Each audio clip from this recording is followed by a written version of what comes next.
Shalom, saya ingin menyapa rekan baru kita yang hadir hari ini. Ada Shirley dengan Tekin ya, kalau nggak salah ya. Oke. Keduanya dari Kartini atau satu berbeda lagi? Sama ya, Kartini ya. Tinggal nyebrang dari sana ke Gunung Sahari. Senang berjumpa kembali kita dalam kebenaran firman Tuhan yang akan saya sampaikan pada kesempatan ini mengenai doa. Bertekunlah dalam doa. Bapak Ibu Saudara kekasih Tuhan, Roma 12 ayat yang ke-12 menyatakan, bersukacitalah dalam pengharapan, sabarlah dalam kesesakan, dan bertekunlah dalam doa. Kalau kita perhatikan kalimat ini secara baik-baik dan kita renungkan apa yang dikatakan firman Tuhan, maka bersukacitalah dalam pengharapan. Sejak Yesus dibangkitkan, kita memiliki pengharapan yang baru. Kan sudah kita sampaikan kebenaran itu. Pengharapan merupakan sesuatu yang belum kita dapatkan. Tapi kita percaya bahwa itu akan kita peroleh. Dan sementara kita menantikan hal itu terjadi dalam kehidupan kita, maka kita tidak perlu was-was, tetapi hidup kita penuh dengan sukacita. Sekalipun tantangan persoalan kehidupan kita hadapi, bahkan kesesakan boleh dialami. Namun kata firman Tuhan, bersabarlah, karena semua akan indah pada waktunya. Dan pada akhirnya kita diajar dalam situasi apapun, maka sepatutnya kita berdoa. Bahkan gak sekedar berdoa, tetapi bertekun dalam doa. Itu sebabnya hari ini saya sampaikan tema ini untuk kita sekalian. Nah, kita akan membaca selanjutnya di dalam Lukas pasal yang ke-18 ayat yang ke-1 dan sampai yang ke-8. Kita baca bersama-sama. Roma 12 ayat 12 sudah kita baca tadi. 2, 3. Yesus mengatakan suatu perumpamaan kepada mereka untuk menegaskan bahwa mereka harus selalu berdoa dengan tidak jemu-jemu. Katanya, dalam sebuah kota ada seorang hakim yang tidak takut akan Allah dan tidak menghormati seorang pun. Dan di kota itu ada seorang janda yang selalu datang kepada hakim itu dan berkata, belalah aku terhadap lawanku. Beberapa waktu lamanya hakim itu menolak. Tetapi kemudian ia berkata dalam hatinya, walaupun aku tidak takut akan Allah dan tidak menghormati seorang pun, namun karena janda ini menyusahkan aku, baiklah aku membenarkan dia, supaya jangan terus saja ia datang dan akhirnya menyerang aku. Kata Tuhan, camkanlah apa yang dikatakan hakim yang lalim itu. Tidakkah Allah akan membenarkan orang-orang pilihannya yang siang malam berseru kepadanya? Dan adakah ia mengulur-ulur waktu sebelum menolong mereka? Aku berkata kepadamu, ia akan segera membenarkan mereka. Akan tetapi jika Anak Manusia itu datang, adakah ia mendapati iman di bumi? Haleluya. Bapak Ibu Saudara kekasih Tuhan, kalau kita perhatikan di ayat demi ayat, yang pertama kita lihat di sini bahwa Yesus mengatakan suatu perumpamaan kepada banyak orang lain. Seringkali Yesus menyatakan dalam perumpamaan kecuali kepada murid-murid yang diberikan hak istimewa untuk mengetahui rahasia kerajaan surga. Nah, kita lihat di sini bahwa Yesus memberi perumpamaan pada waktu itu untuk menegaskan.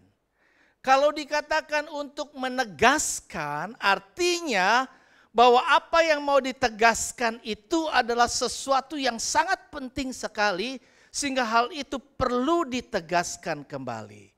Dengan berbagai upaya, dan dalam konteks ini Yesus menyampaikan sebuah perumpamaan untuk menegaskan sesuatu yang sangat penting. Dan apa yang sangat penting itu menurut Yesus adalah supaya kita sekalian bertekun dalam doa. Dikatakan untuk menegaskan bahwa mereka harus selalu berdoa. Selalu berdoa. Tidak ada kesempatan tidak berdoa. Selalu berdoa dan berdoa sekalipun dalam waktu yang panjang, dalam waktu yang lama, tidak jemu-jemu, tidak menjadi bosan, tidak jenuh dalam situasi apapun. Karena nampaknya doa ini menjadi hal yang sangat penting. Yesus sendiri juga hidup di dalam doa. Dan kita bisa lihat di sini bahwa hal yang kita bicarakan hari ini adalah sesuatu yang sangat penting bagi Yesus. Nah, kalau kita perhatikan di sini, kalau begitu kenapa penting? Kita coba merenungkan apa yang menjadi, mengapa kita harus berdoa. Ada yang bisa kasih jawaban? Kebanyakan orang seringkali berkata karena doa adalah nafas hidup orang percaya. Betul ya? Kalau namanya nafas, ya kita memang perlu bernafas. Tetapi coba kita merenungkan di luar dari itu, apa yang kira-kira menjadi penyebab atau menjadi alasan saya dan saudara harus berdoa. Simple, yang pertama, nalar pikiran kita harus pertama, apakah saya memang harus berdoa? Kalau bicara harus, maka sumbernya dari mana? Dari mana sumbernya? Dari atas. Jadi yang pertama nalar kita adalah karena perintah Tuhan. Dikatakan tadi pada ayat yang kita baca di ayat yang pertama dalam Lukas pasal yang 18, untuk menegaskan bahwa mereka harus selalu berdoa dengan tidak jemu-jemu. Jadi kenapa saya dan saudara harus berdoa? Karena ada perintah untuk kita berdoa. Dan perintah itu dianggap penting karena Yesus mengatakan untuk menegaskan bahwa mereka harus selalu berdoa. Jadi Kristen tanpa berdoa menjadi Kristen yang cuma logo, menjadi Kristen yang cuma KTP, menjadi Kristen yang cuma mengaku saya orang percaya, tapi tidak pernah atau jarang berdoa.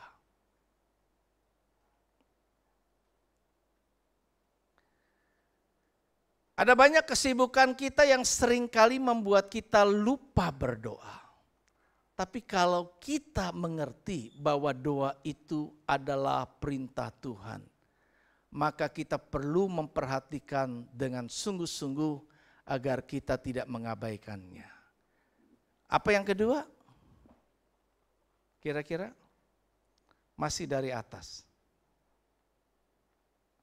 Kalau yang pertama adalah perintah, adanya perintah. Sama seperti kalau kenapa saya harus dibaptis sebagai orang percaya, karena ada perintah saya harus dibaptis. Yang kedua, Yesus saja berdoa. Kalau Yesus yang adalah Tuhan, dia sendiri berdoa kepada Allah Bapa. Masa kita yang di bawahnya tidak berdoa? Kita perlu mengikuti teladan Yesus dalam hal berdoa.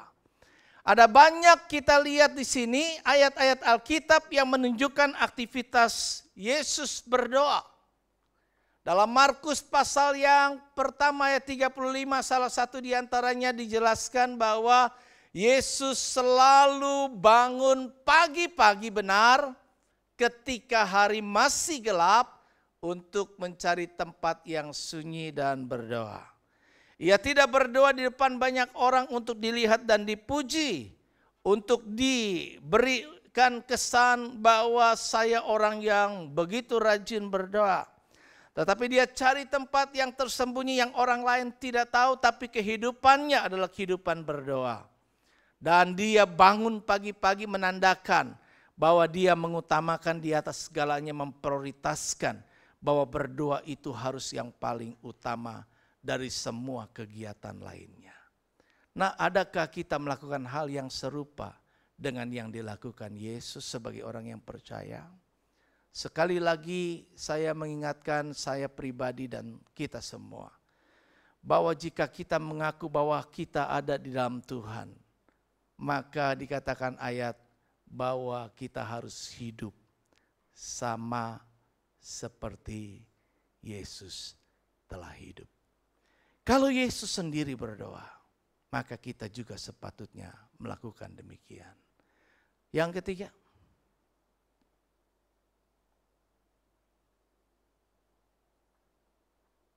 hal yang simpel ya, tapi kita coba merenungkan. Kenapa kita harus berdoa?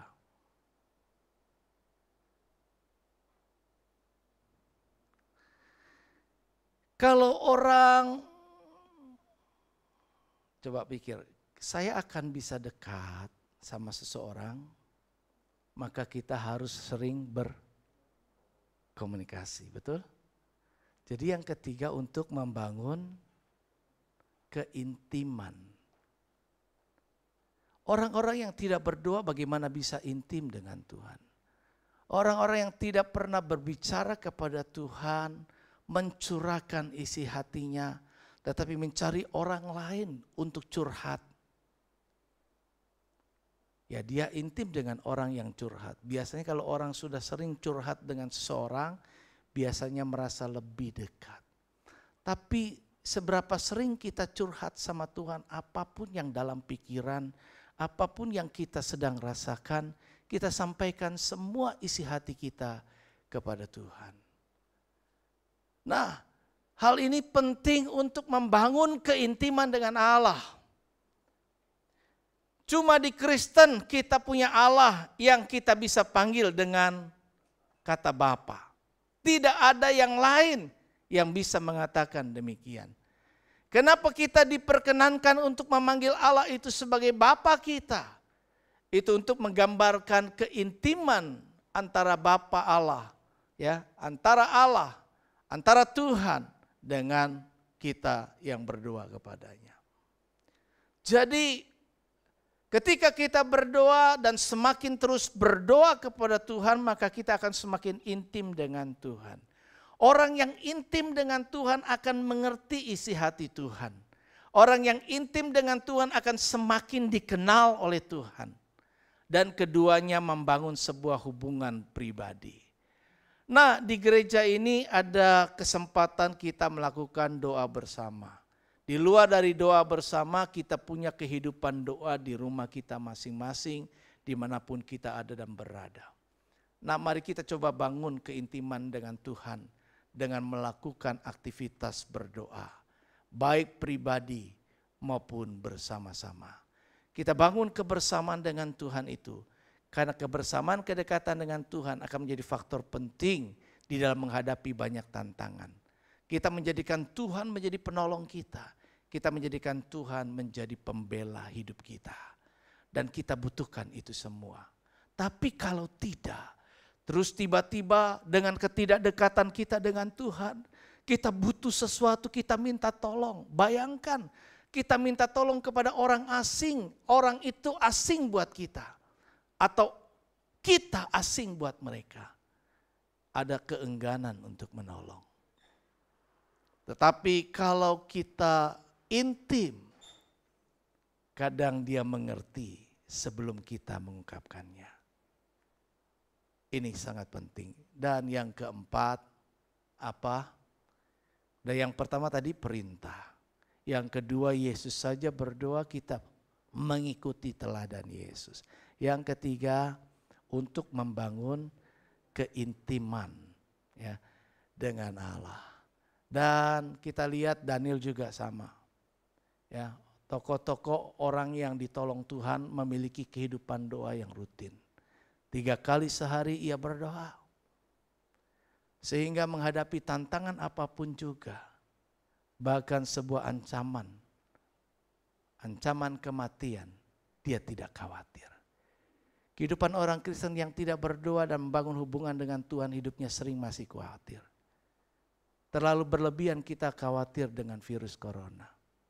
Membuat kita takut berdoa, membuat kita takut beribadah. Terlalu. Kita perlu hati-hati, waspada, saya mendukung dan itu seruan saya. Lakukan bagian kita. Tapi kalau kita kalah iman hanya dengan virus corona, gimana diperhadapkan dengan golok? Gimana diperhadapkan dengan pistol? Apakah kita akan menyangkal Yesus? Seperti kemarin saya sampaikan, kita diperhadapkan dengan sebuah perjuangan, perlombaan yang diwajibkan kepada kita. Dan poin keempat yang saya sampaikan adalah, kalau masih ingat, perlunya kita disiplin diri. Disiplin adalah melatih diri. Melatih diri. Mulai dari kapan? Sekarang. Karena kebiasaan yang kita lakukan, itu akan menjadi sesuatu yang akan kita kerjakan selanjutnya. Biasakan diri lakukan itu. Dan Yesus semalam-malaman berdoa. Yesus membangun keintiman dengan Bapa. Di tengah-tengah kesibukan ia tidak lupa mengalokasikan waktunya untuk tetap berdoa. Yang keempat, maka kita bisa lihat doa menjadi sebuah sarana atau media. Media untuk apa? Untuk menerima berkat dan kuasa. Jadi kalau kita benar-benar mengerti kenapa saya harus berdoa, maka kita akan melakukan doa itu dalam kehidupan pribadi dan dalam kehidupan berjemaat. Sekali lagi kita perhatikan, untuk menerima berkat Tuhan, maka kita harus berdoa. Saya ingat satu tokoh yang kita kenal dari dulu pernah beberapa kali KKR di tempat ini, Yakub Nahway. Yakub Nahway, saya masih ingat perkataan itu dari mulutnya. Dia berkata, ketika kita banyak berdoa, banyak berkat. Sedikit berdoa, sedikit berkat. Maksudnya adalah bahwa untuk menerima berkat dari Tuhan, pertolongan dari Tuhan, kuasa dari Tuhan, kamu akan menerima kuasa kalau Roh Kudus turun atas kamu. Dan bagaimana menerima kuasa itu melalui Roh Kudus adalah berdoa. Jemaat mula-mula mereka berkumpul bersehati dan berdoa. Maka diberikan kuasa Roh Kudus turun atasnya. Orang yang tidak berdoa bagaimana bisa menerima kuasa? Kuasa itu kita perlukan di situasi yang sangat jahat sekarang ini. Di situasi yang sangat berat saat ini. Kalau tidak ada kuasa Tuhan, maka kita akan menjadi orang-orang yang kalah. Karena itu yuk mari kita benar-benar belajar serius akan hal yang dianggap Tuhan penting. Yaitu bertekun dalam doa. Pertanyaan selanjutnya, kenapa kita harus bertekun? Kenapa? Bertekun itu berarti tidak hanya sekedar berdoa. Tidak hanya sesekali berdoa. Tidak hanya pada waktu saya sempat saya berdoa. Tidak hanya pada saat saya ingat saya berdoa. Bertekun menandakan ada sebuah niat dari kita pribadi. Bahwa saya membutuhkan hal itu. Ada banyak orang berdoa itu bukan menjadi sebuah kebutuhan. Sehingga kalau bahkan disuruh berdoa, diwajibkan berdoa, pelayan harus berdoa. Berat rasanya. Bahkan mungkin kita tidak bersedia untuk melakukan itu. Tetapi sesungguhnya kenapa kita harus berdoa? Bahkan berdoa dengan tekun, yang pertama alasannya adalah doa bukan merupakan pekerjaan sekali waktu. Cukup sekali aja cukup. Sesekali, Tidak. Hari ini saya berdoa, besok saya tidak. Mau tidur, aduh udah terlalu ngantuk, udahlah tidur aja. Gak usah berdoa. Mau makan, aduh udah terlalu lapar, ada banyak orang. Bahkan ada orang Kristen yang tidak bisa berdoa. Kalau disuruh berdoa, gak bisa. Padahal doa itu bukan merangkai kata-kata. Sehingga harus kata-katanya indah. Setiap kita di sini ketika diminta untuk berdoa, pimpin doa, seharusnya gak ada masalah, ungkapin aja.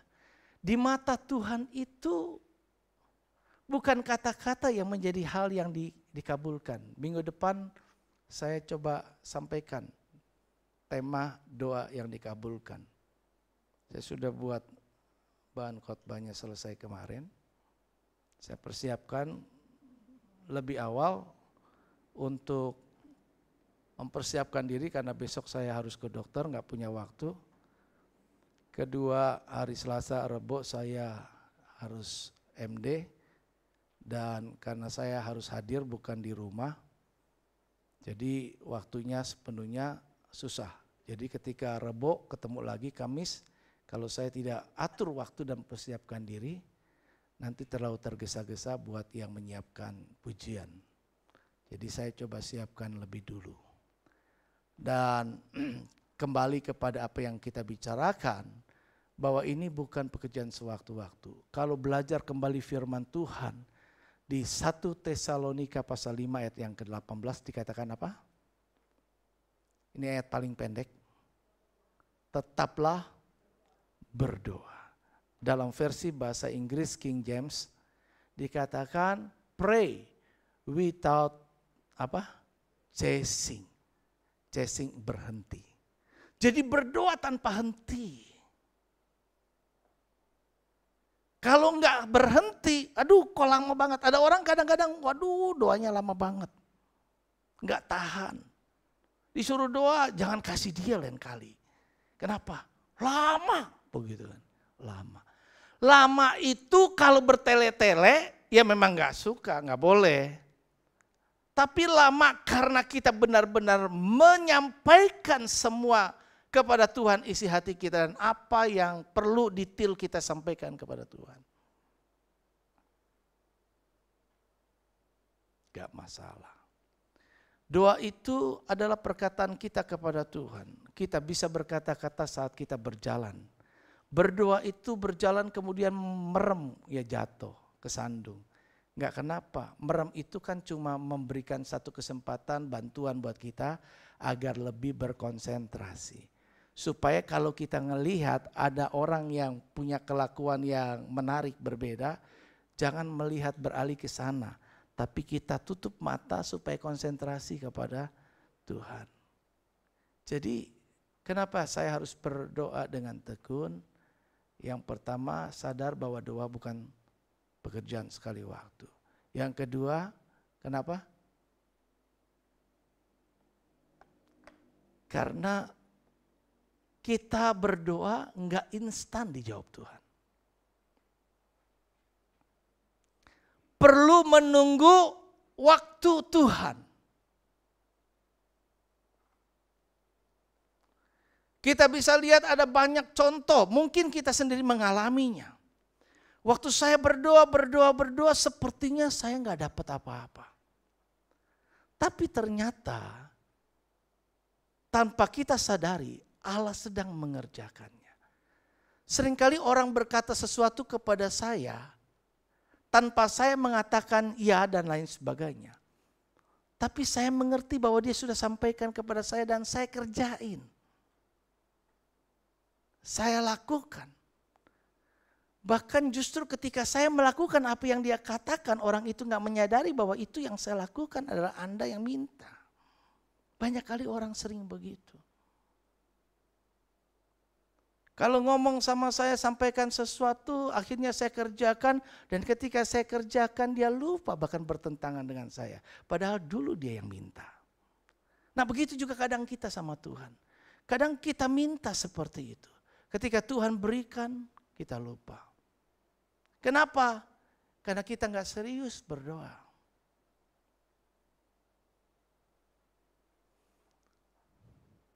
Mari kita perhatikan di sini bahwa kita perlu menunggu waktu Tuhan. Waktu Tuhan itu yang terbaik. Kita hafal ayat katakan, Tuhan membuat segalanya indah pada waktunya. Kita cuma tahu ayat ini, kita hafal, tapi kita seringkali tidak menghidupi ayat ini. Indah pada waktunya ketika kita menghadapi situasi keadaan yang mendesak bagi kita. Ini yang paling sering kali bahwa kita sering mengambil jalan kita sendiri. Kita sering kali cuma berdoa sebagai simbol aja, saya sudah berdoa. Tapi akhirnya ketika doa kita itu seolah-olah tidak seperti yang kita harapkan, belum kita dapatkan, maka akhirnya kita putuskan apa yang saya mau sendiri. Banyak orang berkata begitu. Saya berdoa ketika mengadakan ibadah ini, Tuhan maunya Tuhan apa? Buat saya tutup gak masalah. Saya di rumah gak masalah. Bahkan ada banyak hal yang bisa saya kerjakan. Hari ini tukang saya bilang di awal, hari Minggu libur. Kenapa? Enggak kompromi, biar pekerja nanggung, kerja lagi nanti. Hari Minggu buat saya, kita alokasikan buat Tuhan. Di rumah lagi ada tukang bekerja, dan tiap minggu. Kalau kita punya komitmen demikian, pasti. Segala sesuatu kan indah pada waktunya. Walau kelihatannya belum. Perlu bertekun, nunggu. Karena yang kita belajar dari Saul, ya, karena nggak sabar nunggu, akhirnya dia ambil inisiatif sendiri. Awalnya apa? Dia berdoa, dia cari Tuhan. Dia tahu saya harus berdoa dulu. Ada banyak orang seperti itu, saya harus tahu. Saya harus lakukan ini apa enggak? Dia doa dulu. Tapi setelah doa, benar enggak kita nunggu waktunya Tuhan untuk menjawab apa yang menjadi jawaban Tuhan? Dan benar enggak kita cari Tuhan itu, nanya sama Tuhan, kita kesediaannya untuk ngikut nurut. Kadang-kadang kita seringkali, saya bertanya sama Tuhan, saya minta pertolongan Tuhan, tapi kita akhirnya enggak nunggu waktunya Tuhan, ya kita jalan sendiri. Ini yang paling sering.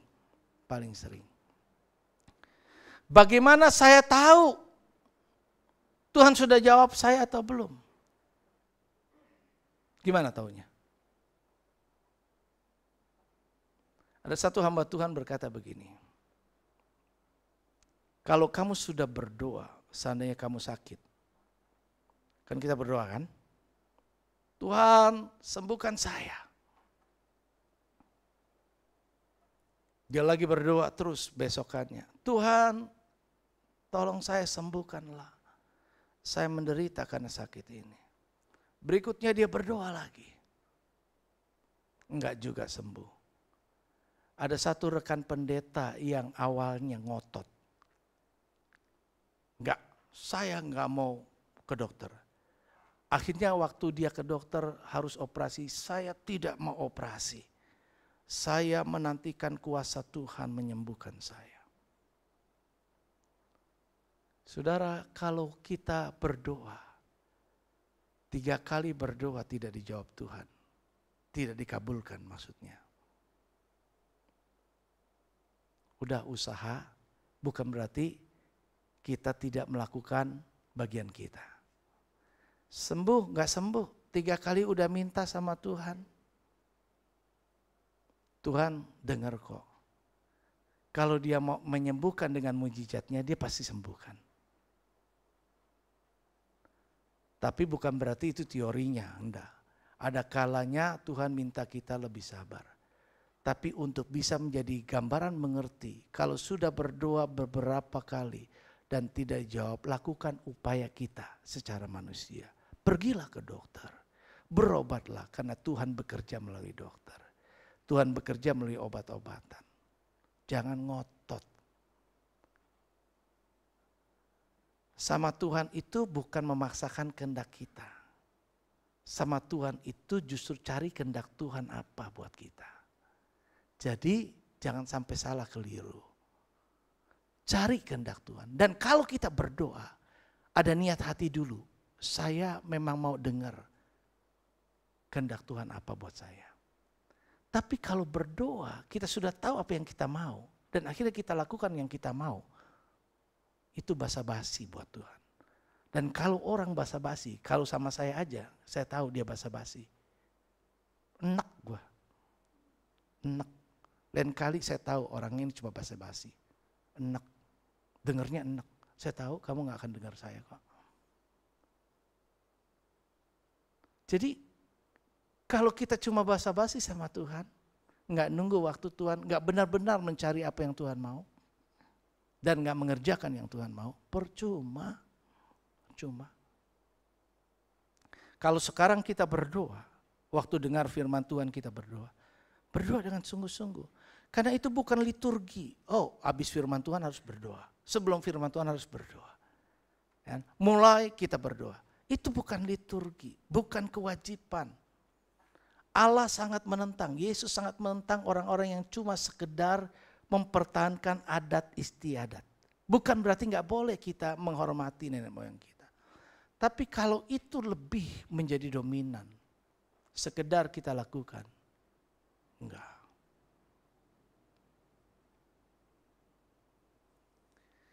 Waktu kita berada di situasi yang sulit itu, maka kita percaya bahwa Tuhan akan mendengarkan doa kita, mengabulkan doa kita menurut waktunya Tuhan. Jadi semua akan indah ketika kita mengerjakan apa yang Tuhan mau. Dan bagian akhir saya mau katakan, oh masih ada ketiga. Tiga apa? Tadi yang pertama apa? Karena doa bukan merupakan pekerjaan sekali waktu. Kedua, karena kita harus menunggu waktunya Tuhan, dan waktu Tuhan adalah waktu yang terbaik. Yang ketiga, ini kan hal-hal yang sederhana ya. Tapi kadang-kadang kita ketika merenungkan dan bertanya, saya sendiri juga perlu waktu untuk merenungkan hal ini. Mengapa saya harus bertekun dalam doa? Dengar, ketekunan itu menghasilkan. Ketekunan membuahkan hasil. Karena itu dalam perumpamaan ini kita dengar contoh seorang janda minta pembelaan dari hakim yang gak takut sama Tuhan, gak menghormati manusia. Artinya dia minta sesuatu kepada orang yang lalim katanya. Kepada orang yang lalim aja kalau teorinya dia lakukan terus menerus meminta, terus menerus bertekun, maka akhirnya diberikan juga. Saya pernah melakukan di masa muda saya berdoa dalam telur. Saya pernah baca sebuah buku karangan bule ya, saya lupa pengarangnya, tapi judul bukunya adalah Doa yang Dikabulkan. Dalam buku itu salah satu pengalaman yang disampaikan adalah berdoa seperti telur. Telur terdiri dari 3 lapisan, kulit, putih, dan kuning. Gitu. Luarnya. Kalau mungkin kita masih berdoa pada tahap di luar tadi. Ya, kemudian akhirnya pada tahap di dalam. Kemudian lebih dalam lagi. Seperti lampu lah. Lampu lalu lintas ada apa? 3 warna ya. Betul ya? Merah, ya, kuning, merah, ya. Awalnya kan dari kuning ya. Kuning, merah, dan hijau. Kuning kita berhati-hati, menunggu hati-hati ya. Kemudian merah berhenti, hijau berjalan. Ya, kayak gitu kira-kira. Dulu saya coba terapkan itu. Saya tekun. Awalnya saya berdoa apa yang saya mau doakan di kulitnya. Kedua, isinya saya buat kriteria, Tuhan saya berharap adalah yang seperti ini. Dan ketiga, saya menantikan waktunya Tuhan. Beneran dapat. Tapi ada orang yang salah. Kita doa tulis di atas kertas supaya didengar Tuhan. Kertas kita taruh di genteng. Biar deket Tuhan baca. Begitu. Itu salah. Yang tadi saya katakan bukan harus seperti itu maksudnya. Tapi artinya bertekun, orang yang bertekun berdoa itu bisa membuahkan hasil. Tapi bukan memaksakan. Kalau dipaksakan pun ada dua hal. Kalau sudah minta ngotot dan akhirnya didapat. Terus belakangan kita menyesal apa yang kita lakukan, maka ada kata hati di dalam. Salah sendiri. Dulu Anda ngotot minta ini. Enggak mencari apa yang Tuhan mau.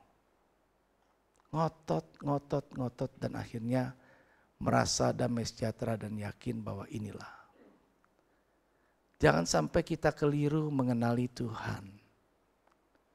Ya, tetapi mari kita belajar lebih dalam mengerti. Dan bagian akhir saya katakan, apa yang kita dapatkan jika kita hidup dalam doa? Saya katakan hidup dalam doa ya, bertekun dalam doa. Ada orang yang cuma sekedar berdoa. Sekedar berdoa atau hidup di dalam doa. Kalau hidup di dalam doa, kehidupannya itu berdoa. Kalau Kristen yang berdoa, sesekali kita berdoa. Tapi kalau kita hidup di dalam doa, maka kehidupan yang kita jalani itu diwarnai dengan kehidupan doa. Yang pertama apa? Apa yang kita bisa dapatkan? Tuhan berkata begini, sekalipun itu keselamatan adalah karunia, bukan hasil usahamu katanya, tapi pemberian Allah. Tapi ada bagian ayat yang mengatakan juga kerjakan keselamatanmu dengan takut dan gentar. Ya. Artinya kita terima dulu keselamatan, pegang ya, jangan sampai hilang. Jaga ya, jangan sampai hilang. Lakukanlah itu, jangan sampai hilang. Ada kewajiban kita, ada satu ayat firman Tuhan yang sangat jelas di dalam Matius pasal 5 ayat 18. Ini ayat yang saya hafal dari sejak kecil. Jika hidup, apa? Jika hidup keagamaanmu. Jika hidup keagamaanmu tidak lebih baik, tidak lebih benar dari orang-orang Farisi ahli Taurat, engkau tidak akan masuk dalam kerajaan surga. Itu sebabnya kita diperhadapkan kemarin bahwa kita ada menyadari kita ada pada kondisi perlombaan yang diwajibkan. Apa yang diwajibkan? Menampilkan kehidupan keagamaan kita tadi sebagai orang yang sudah diselamatkan, sebagai orang yang sudah dibenarkan. Berlakulah sebagai orang yang hidup yang benar itu. Kita bukan orang benar, tapi kita akan menjadi orang yang dibenarkan. Sebagai orang yang dibenarkan, maka saya harus menampilkan, saya sudah dikenakan baju putih. Saya sudah dikenakan sesuatu yang baik.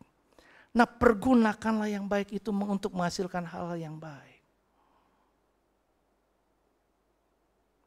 Jadi, kalau demikian, kalau kita bertekun, maka yang kita dapatkan satu situasi yang jahat sekalipun apapun juga yang kita hadapi, maka kita akan menjadi kuat. Orang gak akan bisa kuat berhadapan dengan situasi perlombaan yang diwajibkan untuk menjalani kehidupan keagamaan yang lebih baik daripada yang lain. Kalau Kristen tidak lebih baik secara agama aja hidupnya daripada orang lain, terus kita semena-mena menyadari atau yakin saya selamat. Percaya itu saya katakan adalah apa? Bahasa Yunaninya. Masih ingat? Biar mendarah daging apa? Pisteo. Pisteo artinya adalah mempercayakan. Beda ya, percaya dengan mempercayakan. Mempercayakan itu mengandung penyerahan. Mempercayakan kepada orang yang dipercaya. Sebagai orang yang katanya percaya, udah gak hidup kita percayakan. Jalani hidup ini benar gak kita sudah mempercayakannya?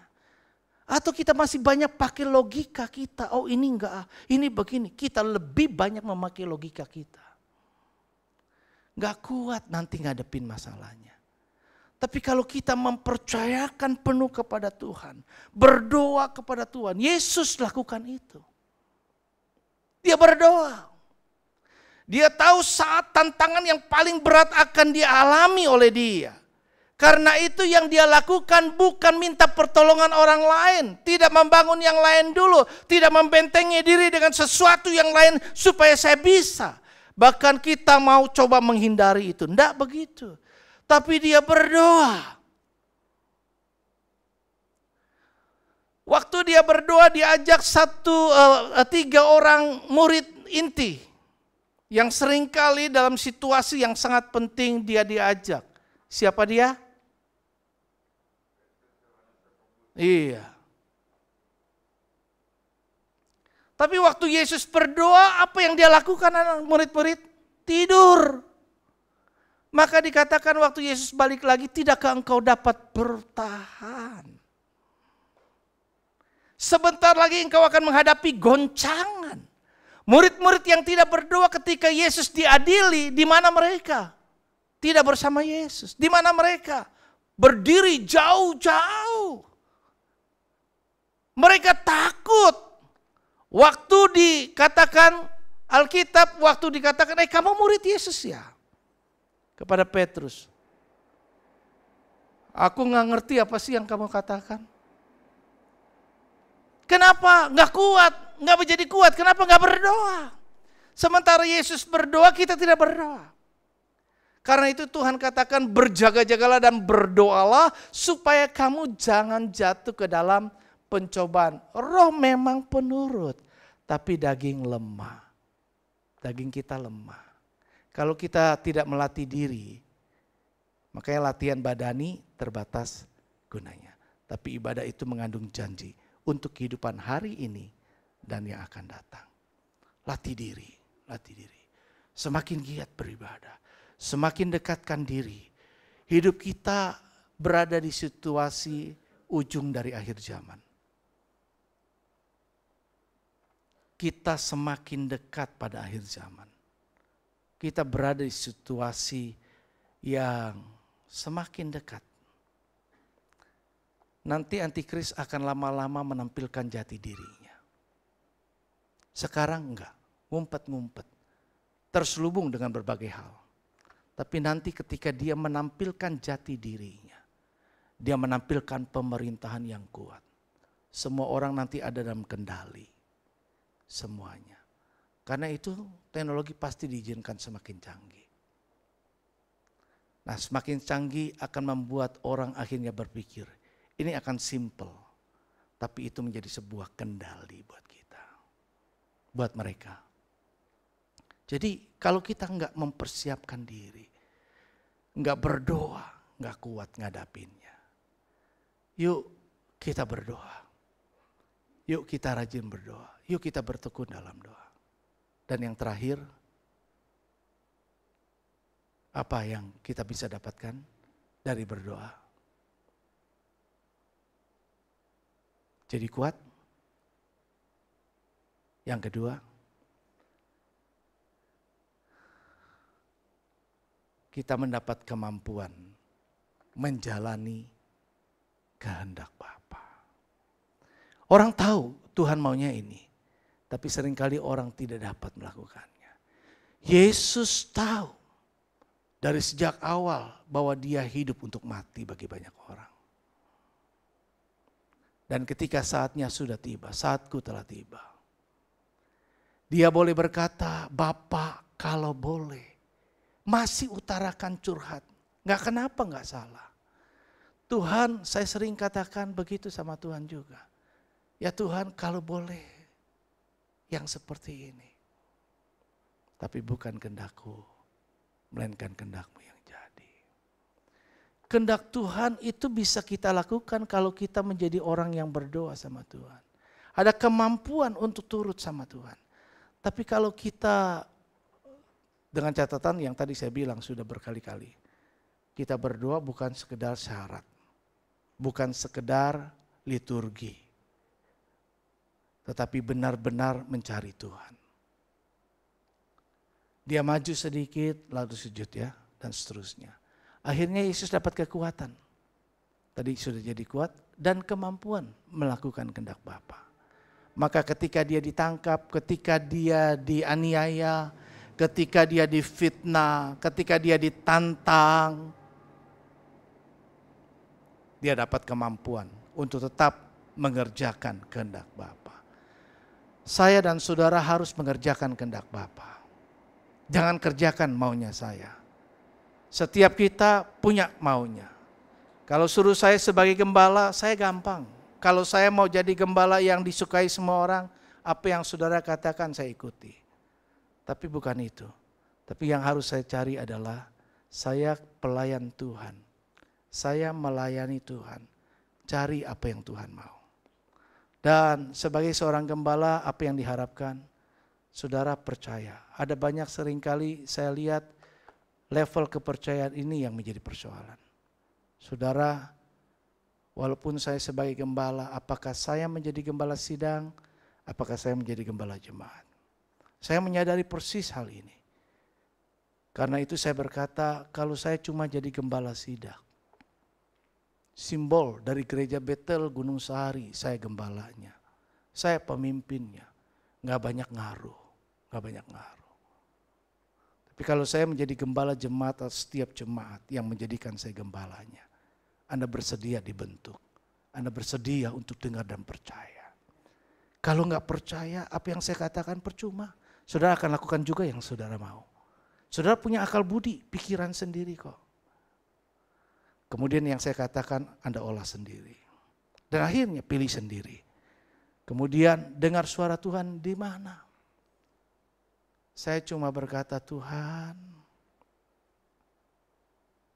bicaralah. Tolong saya bisa menyampaikan yang Tuhan mau saya sampaikan. Bukan berarti saya berkata, biarlah firman Tuhan yang saya sampaikan menjadi firman-Mu.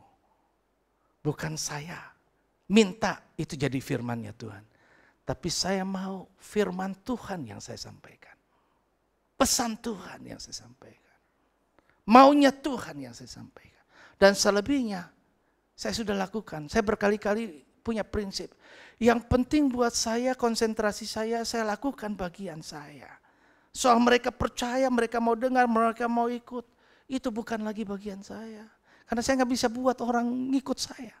Dan saya tidak menjadikan orang pengikut saya. Tapi sekali lagi yuk ikut Yesus. Dan yang saya sampaikan kalau bukan Yesus, boleh sampaikan saya, tegur saya. Sekali lagi mari kita jadi pengikut-pengikut Tuhan yang sungguh-sungguh. Karena hanya dengan itulah maka gereja ini sekalipun kecil, tapi cabai rawit kecil, tapi kualitasnya gak kalah. Bukan banyak yang menentukan, tetapi kualitas kita. Semoga kita memiliki kualitas kehidupan yang sama seperti Kristus. Karena itu di antara semua hal yang kita bicarakan bermuara kepada satu tujuan, menjadi serupa dengan Yesus. Amin. Tuhan Yesus berkati kita. Yuk kita bangkit diri.